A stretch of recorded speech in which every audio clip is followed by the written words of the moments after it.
Breaking news చూస్తున్నాం. Kodali Nani Gudivada MLA ప్రస్తుతం ఆయన అస్వస్థతకు గురైనట్లుగా తెలుస్తుంది.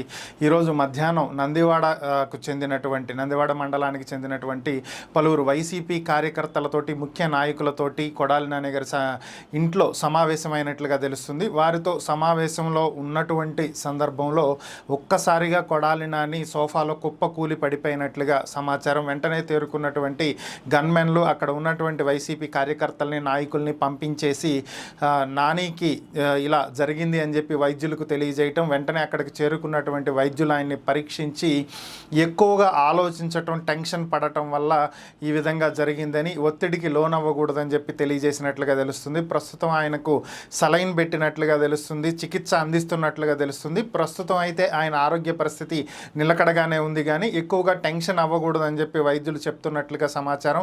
ఈ విషయం అందుకున్నటువంటి నాని కుటుంబ సభ్యులు ప్రస్తుతం హైదరాబాద్ నుంచి గుడివాడకు బయలుదేరినట్లుగా ప్రస్తుతం మనకు అందుతున్నటువంటి సమాచారం. ఇంకా ఆయన ఆరోగ్యానికి సంబంధించి పూర్తి వివరాలు అయితే తెలియాల్సి ఉంది.